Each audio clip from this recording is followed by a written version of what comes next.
went down to deck. How you doing, guys? Thank you.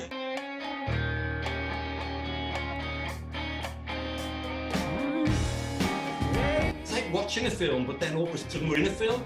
Roughly 5,000 metres above sea level. To give you an idea, that's about 700 metres on top of Kilimanjaro. Gracious cycle still going.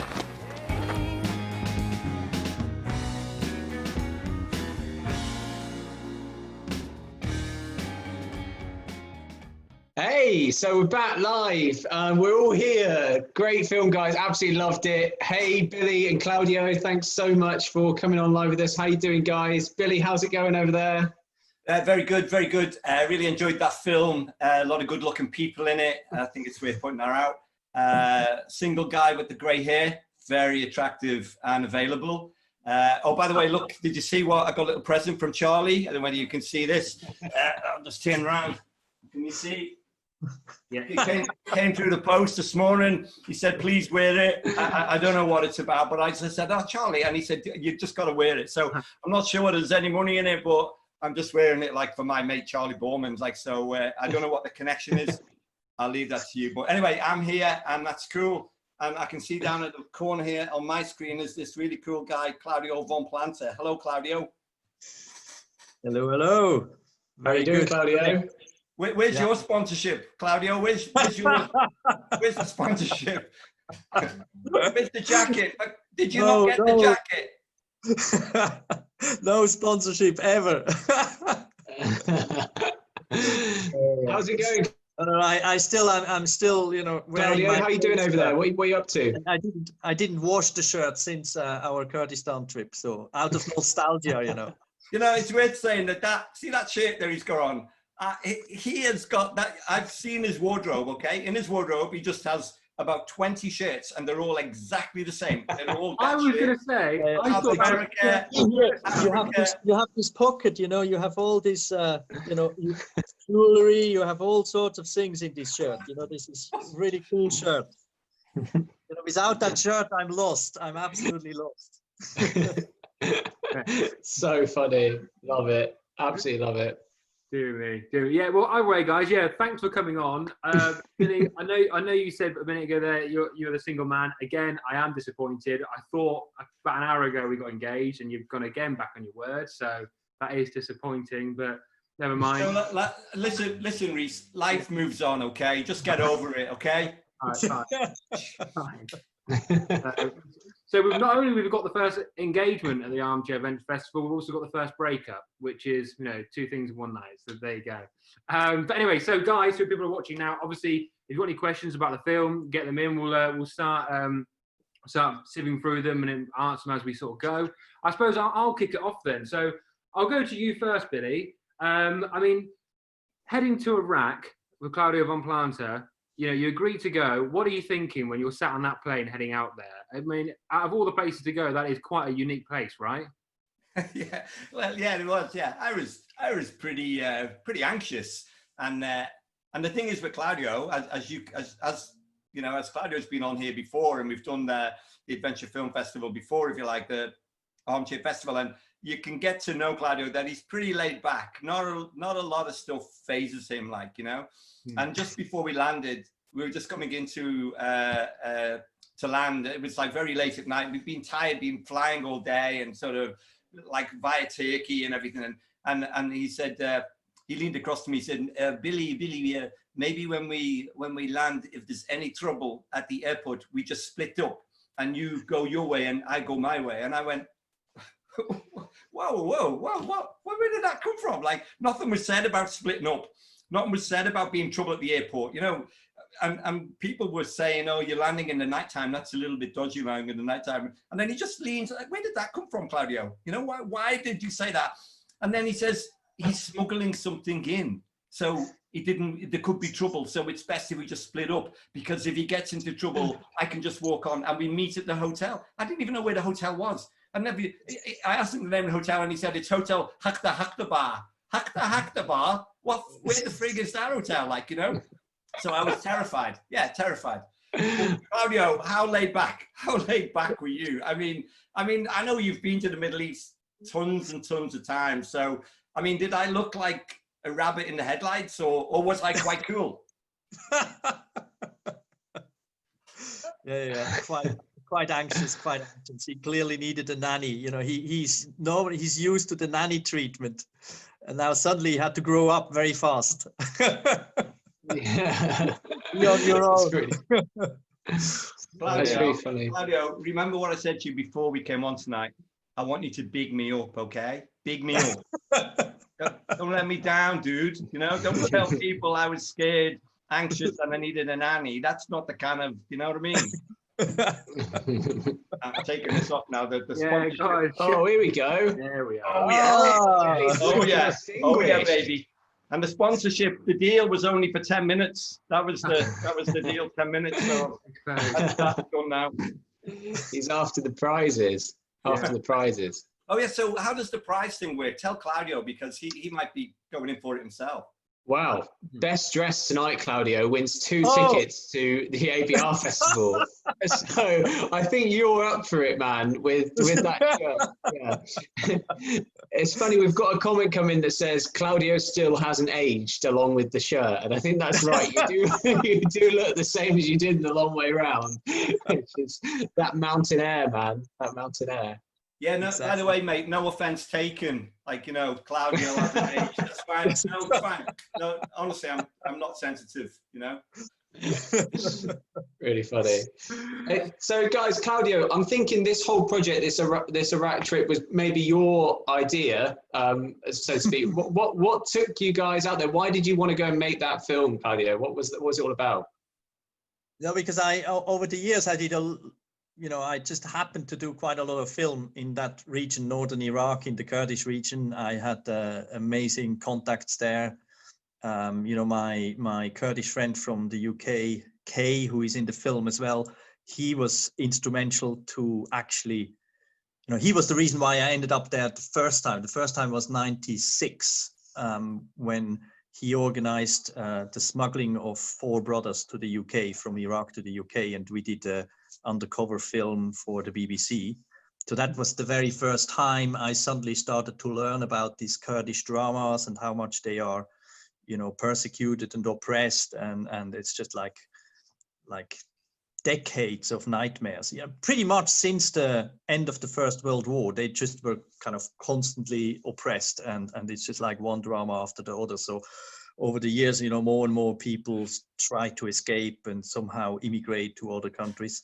And so that was the first film we did in 96. And then afterwards, I did more films. And I just felt it would be nice to do a trip where you're not just focusing on, all the political dramas and the wars and so on. But actually, I discovered with Long Way Round, it's a cool way to discover a country if you go on a motorbike and you travel around, and you mainly focus on the fun part of traveling. With current affairs films, you always focus on, you always try to find the nasty people, which is quite depressing. And with motorbike trips, the cool thing is you actually can as well meet people just to have fun. And we had plenty of that, which was really nice. And I was keen to introduce somebody like Billy to that world. And over the years, I realized you can find this anywhere in the world. You could go to places in Africa where nobody would dare to go, because the only thing you ever hear is you have headlines about horrors and civil wars and catastrophe. But usually, even in these tricky places, if you have good people on the ground, you can find your way around. And I knew in Kurdistan I had just such good connections. So even at the airport, when I knew I smuggled in a drone, I knew my contacts were good enough to kind of get through.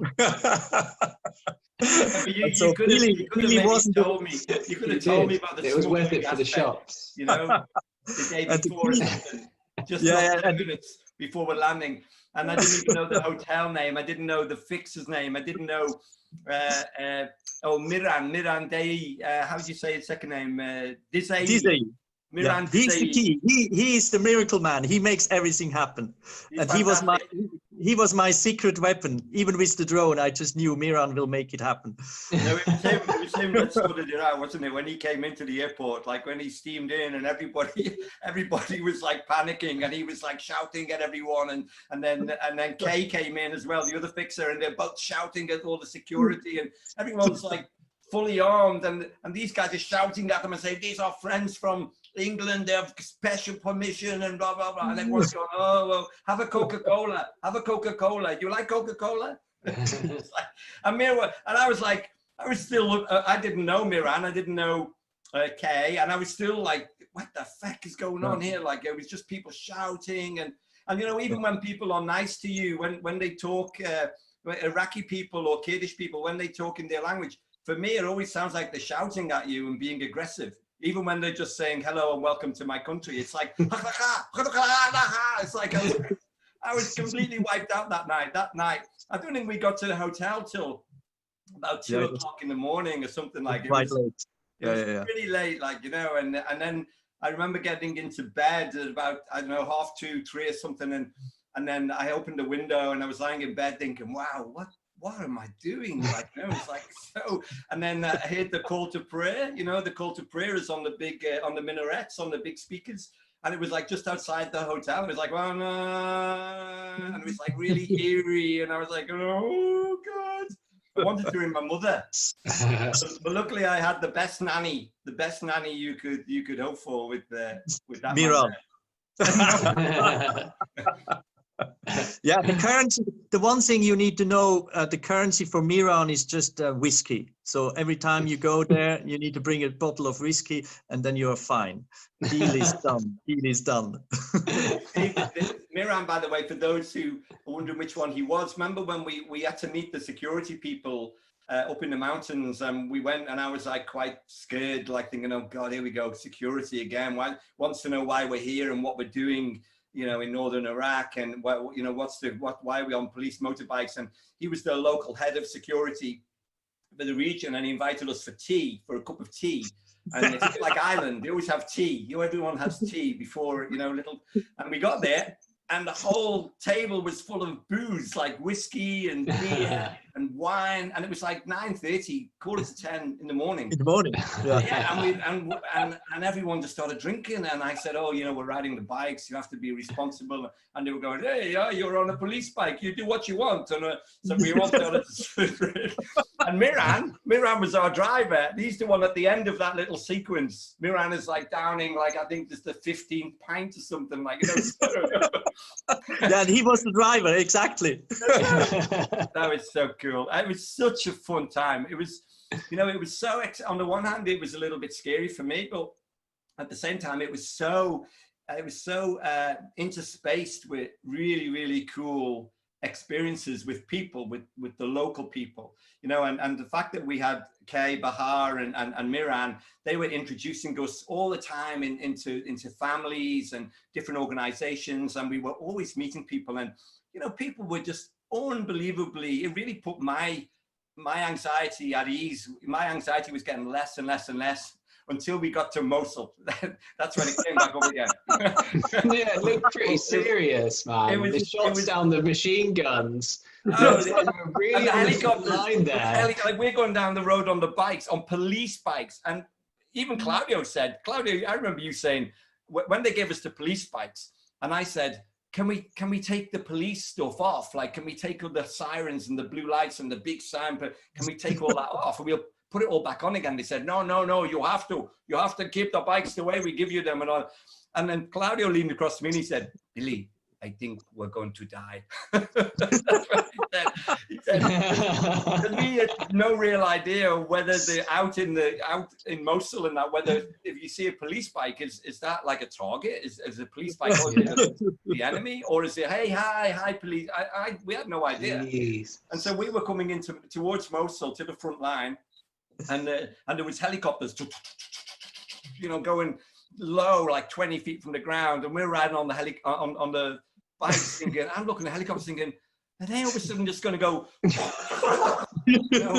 No idea, no fucking idea at all. And Claudio's just like, you know, And then we arrived, we met a general, like the general, he was like only about 30, 32, the guy in the movie. He came down, all of his officers were all in a big line. It was so humbling. I mean, these guys all in a big line, all shaking hands and all welcome, welcome, welcome. And the general was chatting to us, and he was about 30 odd years of age. He knew, his world view was incredible. He had views on Brexit. He had views on the British government, the French government. He was a clever ex-barrister, so he was a lawyer, and moved into the Peshmerga. And the Peshmerga, like they're proper hardcore. Like, you know, they're the proper brave people. They're the people who were rescuing the Yazidis when ISIS invaded in 2014. ISIS like steamed in, and they were literally killing and raping and taking sex slaves, prisoners, like young girls, and killing many are still missing. And to be honest, a lot of the forces were running away. When ISIS came in, they steamed in, but Peshmerga didn't. The Peshmerga pushed back and really pushed back against ISIS and saved, you know, who knows how many people they saved, but significant numbers were saved because of the bravery of the Peshmerga. And I was so proud and humbled to be in their company. And do you remember, Claudio, they took us around the room and they had big photographs, like really nice portraits of all because the different. Lots of them died. Yeah. Particularly in that bush. Yeah.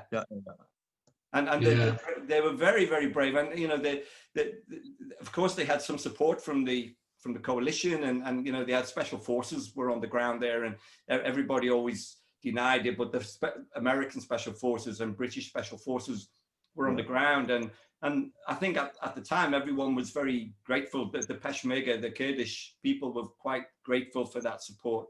Although sadly, as usual, what happens in Kurdistan is we sort of give them, the West sort of give them this support, and then just when they really need it to take that extra few steps towards independence, and then we pull out, just like America has recently pulled out and sort of left them a little bit more out in the open now again, like, you know. Yeah, mad, man. For you guys to have been there with these guys, obviously meeting those people who are involved in all that kind of stuff, it's really pushing the limits of adventure bike riding, guys, I must say. I think it's maybe a bit too far, some people might say, but I guess if you've got the right connections and you know what you're doing, don't just turn up there. But, I know what I'm doing? I think you were tagging along with the right person, Billy. Yeah. Claudio, do you remember that? Where was that place we went to where there was? It was in the film actually. We went down to this valley, and then a big hawk flew down and just landed in a tree, like a sparrow would. Do you remember the hawk? And it was like a wild hawk, and he just flew into the tree. And I was just thinking, like, God, at home, like we've got blackbirds and song thrushes, and here in this environment with the mayhem that was sort of going on around us, and then this hawk just comes in and lands in a tree right next to us. It was like. It was proper cool. I thought it's an eagle. It's clearly it was an eagle. You always said it's a hawk. Now for me it was an eagle. Well, I'm happy if we big it up here. So it was an eagle. It was the biggest eagle. Yeah. The biggest eagle. It was a white eagle, a white-headed eagle, the biggest eagle I've ever seen. Absolutely, yeah.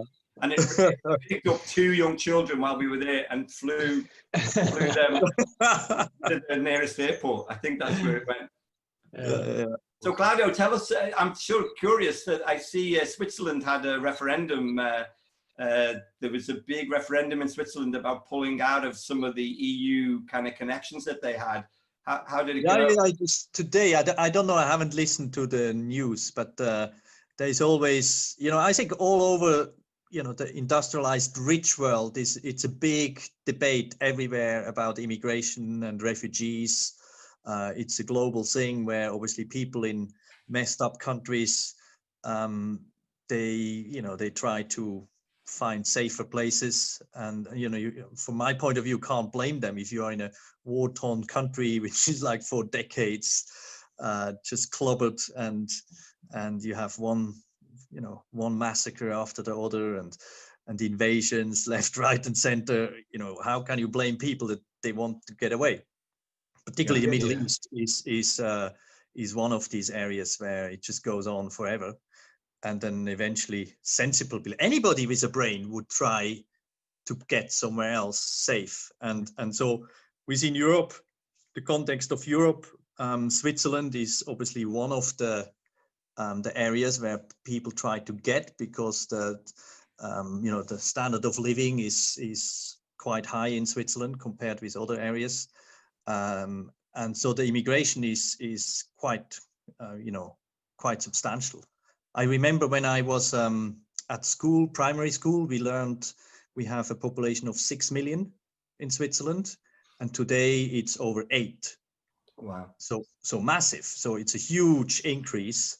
I don't know how the figures for other countries in Europe, but in Switzerland it's really big, and lots, the increase is not just because Swiss are kind of breeding like rabbits. That's not the case. Like everywhere in the rich world, people actually hardly ever have, on average, more than 2 kids. So that increase in population is full on immigration. Right. And so it's a constant debate. How much can you take, and what are the implications socially, economically? And then Switzerland, they are not part of Europe, but they are part of the Schengen Agreement. So you have free movement of people within Europe, from European countries to Switzerland and vice versa in all directions. And one of the results was that, you had a lot of skilled people. So it's not just the refugees getting to Switzerland. You have lots of skilled people all around Europe who came to Switzerland, like doctors, engineers, because you just earn more in Switzerland than if you are a doctor in, medical doctor in Germany, compared to a guy in Switzerland. In Switzerland, they easily earn 1.5 times of what they would earn in Germany. So on average, that's what I heard. And so you have the similar thing. So it's a difficult, it's a difficult question. It's not that easy to find a solution. But at the same time as well, from my perspective, if you look at Switzerland historically, it was a poor country. Like in the 19th century, it was still very poor. Even beginning of 20th century, you had lots of Swiss people who emigrated to Canada, to North America, to all sorts of places, because Switzerland was so poor. So it was only like middle of the 20th century where suddenly, the economy went, kind of improved. And then you had, today, if you look at the major companies in Switzerland, like, Nestle, Brown Boveri, Roche, the pharmaceutical company, loads of these companies, they were all created by foreigners, by immigrants. Right. And I think it's happening everywhere, because when immigrants come, usually there are people who were persecuted somewhere. So you had in Switzerland lots of Huguenots who got persecuted in France during the, still monarchy time in France. So you had the Catholics kind of persecuting the Huguenots. So they escaped to all sorts of places, South Africa and Switzerland. And so they were people who, came with a lot of skills. They had nothing, they were refugees, but then they used their skill to build up their lives. And I think today, the same thing will happen. You have people coming from war zones. They lost everything, but the only thing they want to do is to kind of build up a new life, a decent life. And they using their brain. And so you have everywhere, you have these examples. And in the UK, the typical thing is the Indians who escaped, who came out from Uganda at the time when Idi Amin was kicking them out. So they came to the UK, and loads of them are very successful today. But at the other side, you have people very scared, feeling, oh, there are too many of them, too many immigrants, too many refugees. So I don't have the solution. So is that a reason why you make these kind of films, to kind of shine a light on the absolutely people? Absolutely. Yeah. I just, with these kind of films, actively going to the areas where, life is difficult, to try and make people understand that generally it's the kind of the last thing you want to do, to run away from your own country, because that's where you have your roots, that's where you have your history, that's where you know, your identity is based on these regions where you grow up. And it's really the last resort. You know, it must be very, very bad and impossible that you come to the conclusion, I need to go.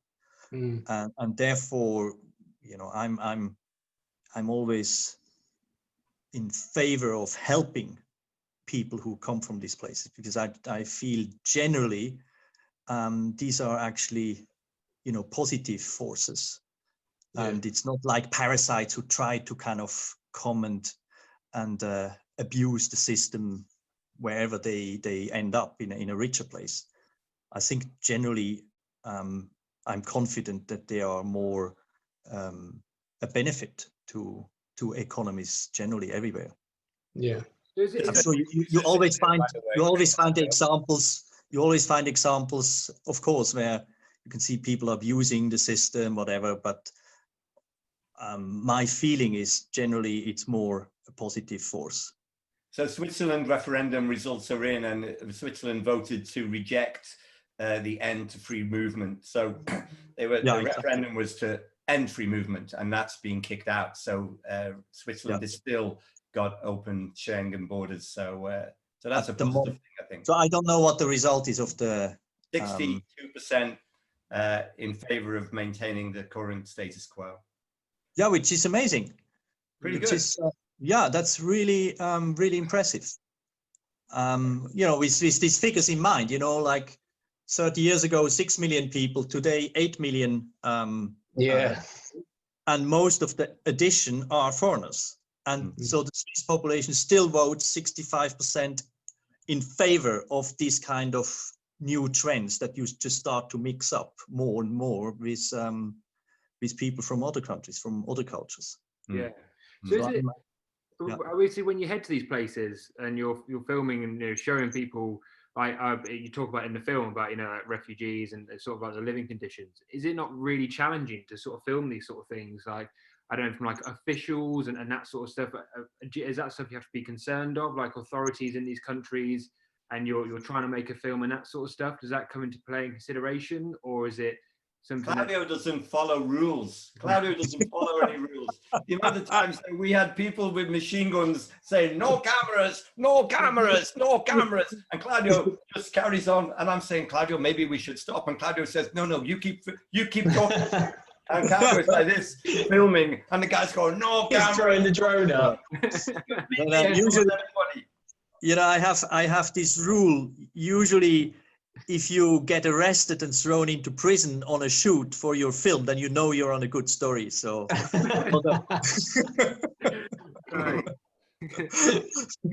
so our Kurdistan bike movie, we didn't end up in a prison, so it was just average. It was average. Maybe an average for you, Claudio. It was way above average. Way above average for me. But you know what? I think some people have been asking questions there in the comments, and one of the things people were saying is, you know, what's it like now, and, you know, would you go back and see what the differences are? Now firstly, I would love to go back, Claudio. So, you know, that's something that we should put on the table anyway, that I would, you know, maybe we should look at going back and doing a follow-up. What would be really cool would be to talk to some of the people that we've already spoken to, like that general, you know, and that's, you know, hope that he's okay, like, you know, because they were still in the thick of it. So it would be great to go back and see people like that, you know, and see where, you know, I don't know, I know you're still friends with Kay, and I speak to Miran now and again on Facebook. He's usually drinking the whiskey, but, you know, I'm not sure how reliable the information is. But so what about you, Claudio? Have you had much contact with how things are back in Kurdistan since the Americans have pulled out? No, at the moment, because I was busy with so many other things. So I'm not up to speed with the current situation. You know, my information is what I hear from Kay. This is my Kurdish friend, who obviously has his kind of network on the ground, and it's just unfortunate in the northern region where the Kurds are. so they because they are still not independent, because that's what they actually want. You know, they want to have their own independent country, and the reason why they would like to have an independent country, because then you can properly make deals with the outside world. You know, economically, you can organize collaborations with between universities for education, for research. You can do deals about all sorts of stuff. But if you're not independent, everything needs to go through Baghdad. And then in Baghdad, it's kind of different people run the show. You know, it's predominantly, Iraq is predominantly a Shia country. I think 60-70% of the populations are Arab Shias.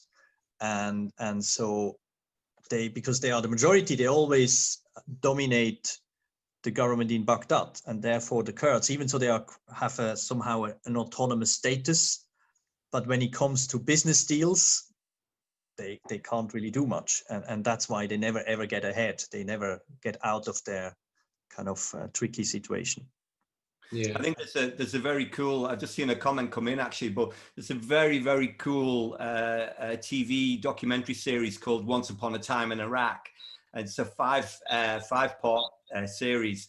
And if you ever have the odd evening free in your lockdown, anyone listening, it's a very, very interesting documentary which puts a lot of the Iraqi stuff into context, and you know, how we, when I say we, you know, how the West basically fucked up with Iraq again and again and again.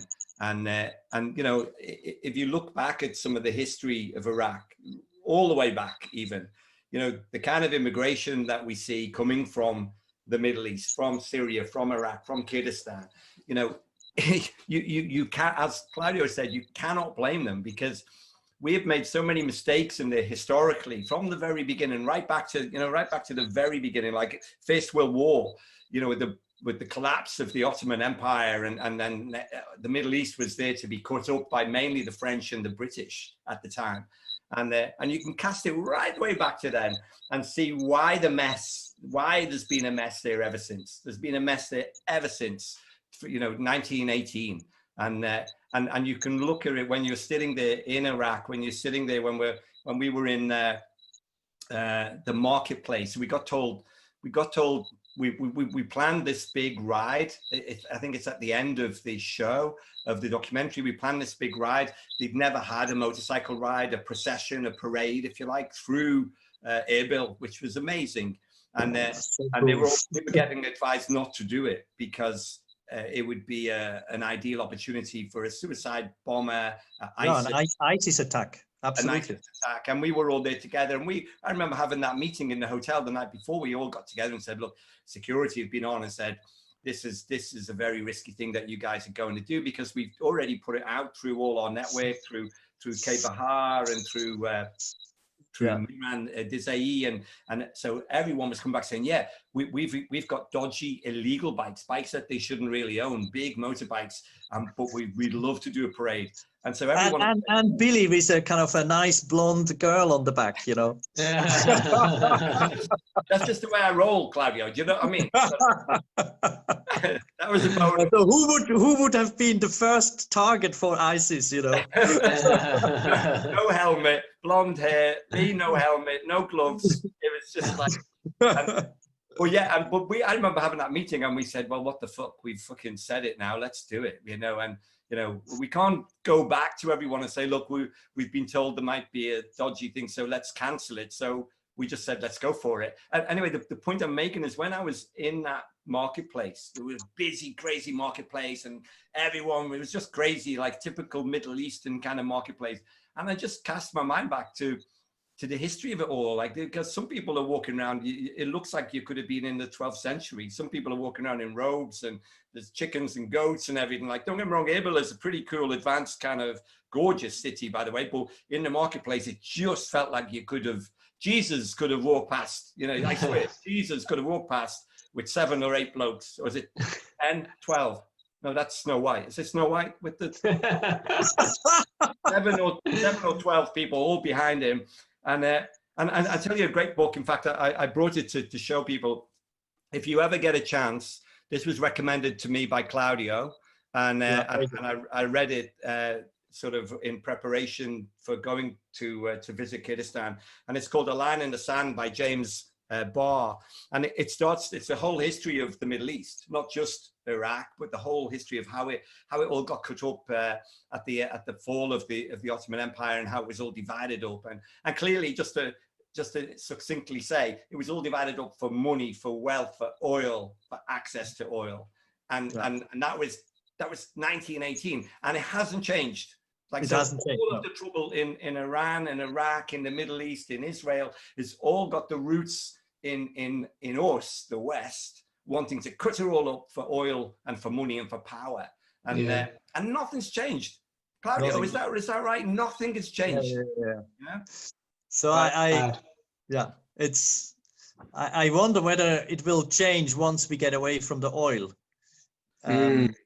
Because then Claudio, suddenly, do you think electric motorcycles have a future? I mean, I don't know. 1 second, guys. I've got to stop. Who do you ask? What do I know? Guys, I've got to stop you for 2 seconds here. Very sorry. We've got an Armchair Adventure Festival first here. I'm about to run out of battery and I forgot to bring my charger. So I'm just going to get it. Carry on. God's sake, Reece. I'm very sorry. See you later, mate. Yeah, what we're saying? Oh yeah, Claudio, have you been riding some kind of electric bikes recently, or not? Actually, I've just watched. No. I haven't. You haven't. I was riding a Harley Roadster. Yeah. Tried and tested combustion engine. I've just seen the most recent episode, Claudio. Episode 4 dropped the other day of Long Way Up, and it's you that's causing the problems by all accounts, needing fuel. I think I ran out of petrol about 3 times, and you and Charlie had to kind of they had to find a little jerry can to help me out. Quite funny. Yeah. Quite funny. But it's amazing, man. Harley, the problem is the tanks in these Harleys, they are so small. Like they are really small, and I always forgot to fill it up.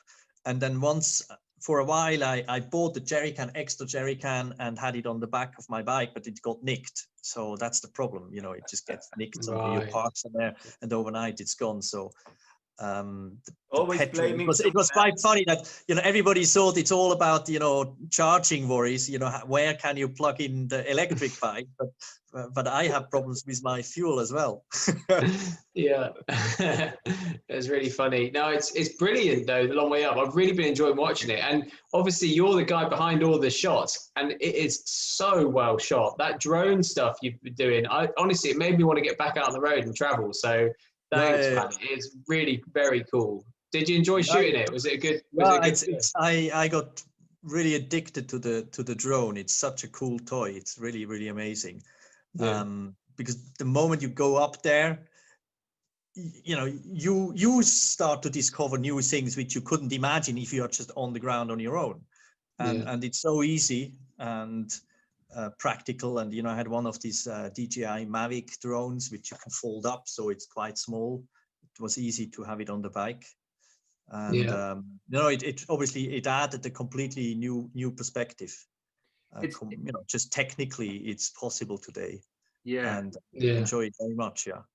It's and usually what happened is we were 3 people filming on the trip, so as usual I was on the 3rd bike with you and Charlie, and then whenever we came and joined up with the rest of the support team, then basically I kind of stepped back, and then I let Jimmy and Anthony take over, which was good because then I can relax a little bit. Now today with all the digital camera kit, whenever you stop in the evening, you are just busy backing up stuff, and so it takes time. It's actually quite tiring.